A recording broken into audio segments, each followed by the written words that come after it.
So today I'm just going to show you how to make yogurt, and I really enjoy this recipe because I love yogurt and I usually buy the Greek yogurt, which is pretty expensive, and with this you can make it actually really cheap. I usually make it I think for about 25 cents per cup, so that's way cheaper than probably $1 or more per cup. So first I'll show you the supplies that you need. You need a big pot with a lid, a thermometer. I use a meat thermometer, but it'd probably be best if you got a candy thermometer. This one works. You just need to do, you need to use the 150 mark and then also like a 110 mark you should have on there, but I just kind of estimate down around there. If you want to make it Greek style yogurt, you will need a colander of some sort and also a cheesecloth, or I think you could use a tea towel would be okay too, but cheesecloth is pretty cheap and you should be able to get it at most grocery stores. You also need some milk. I usually use a gallon of milk, but if you have a smaller family or if everyone in your family doesn't like yogurt, you can do just a half gallon, that'd be fine. This is whole milk. I do like whole milk because it's thicker and creamier. You can use non-fat 1%, 2%, whatever you want. And then you also need some yogurt either from a previous batch that you've made or someone else has made, or you can get some yogurt at the store, but just make sure that it has live active cultures in it. Here's how you start off. You get your pot and then just pour your milk into it. I always spill this, so. And what you'll do is you'll bring up the temperature to 180. I'm sorry, I said 150 while I was pointing at the 180 mark. So you can put this on low for a longer amount of time, but if you want to just sit here and watch it and constantly stir it, you can do it on high. And I did forget one thing, you will need something to stir it with. I like using a pancake turner or a spatula, whatever you call these, because then you can just scrape it and make sure that it doesn't burn at all.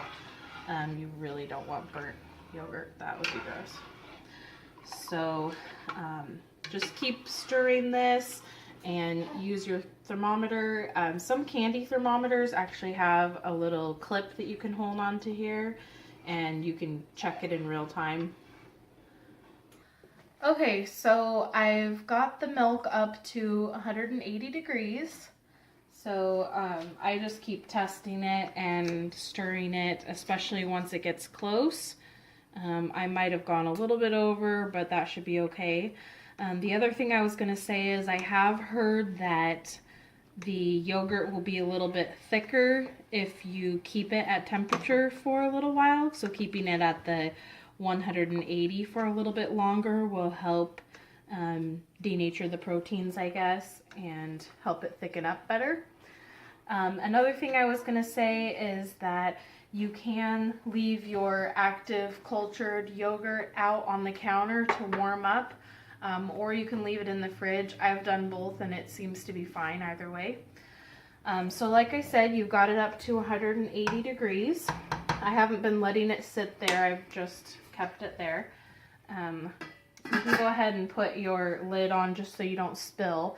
And then I'm going to cool it down to 110 degrees so that I can put the live active culture yogurt in there without killing the cultures. So go ahead, and what I do is I just fill up my sink with a water bath. So I put cold water in there, and you'll just want to do it up until the level of the yogurt, or the milk. And then you can either let it sit here for a while, or if you want it to go a little faster, you can open up the lid and stir it, and then replace your water and keep doing that until the temperature goes down to 110. If you do that, it should only take 5 or 10 minutes at most to get down to the temperature of 110. So we'll go ahead and do that and then come back to the next step. So I took the milk out of the water bath and it's reached 110 degrees. And then what you do is you add some yogurt to the milk. So what I do is I take a little bit of the milk, about a half a cup or a cup, and then you want to take a couple spoonfuls of your live active culture yogurt. 2 or 3 should be good. And then you mix it. So just making sure that it incorporates well. And the reason you do this is because you don't want just a couple lumps in your pot. So it doesn't take too long. If it has a couple lumps left in it, it should be okay. And go ahead and mix it into your milk. And then just stir it together, make sure it's all mixed really well.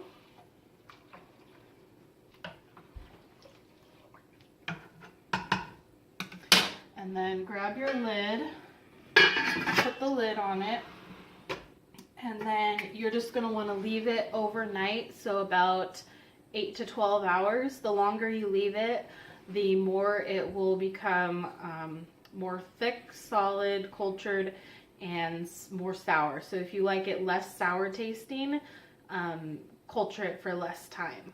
And also if you want it more sour tasting, try to keep it at 110 degrees. I have heard some people will put it in their oven on warm up to 100 degrees. Be careful with that because some ovens on warm will be like 160 or 200.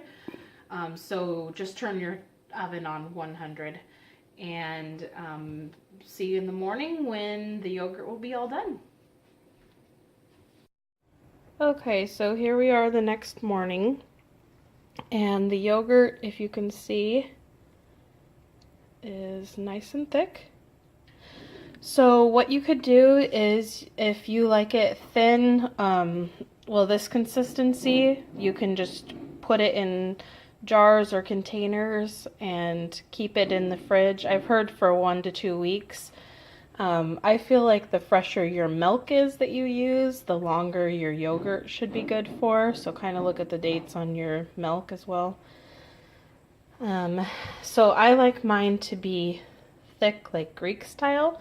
So I have the colander here with the cheesecloth over it, and I forgot to say that you will need something to catch the whey, and you can just toss the whey or you can save it for other recipes. So here's what I do. I take the scoop and just put it in there like that, and you can keep this in the fridge to strain. Just keep it as long as you like for until it reaches the consistency that you like. So the thicker you want it, leave it in longer. You can even leave it in as long to get yogurt cheese. Some people will tie it up actually. So you take the ends and tie it, wrap it up and tie it and hang it on something, and that'll really strain things out. You can also put these over, cover it, and then put something heavy on it, and that will strain it better as well. So you'll get something like cream cheese consistency, and that would be yogurt cheese. Okay, so I just wanted to show you, this is the yogurt done. This is about the consistency that I have it. It will be thicker on the outsides, so if you want, you can just mix it together. You can also blend it to make it smoother. Enjoy!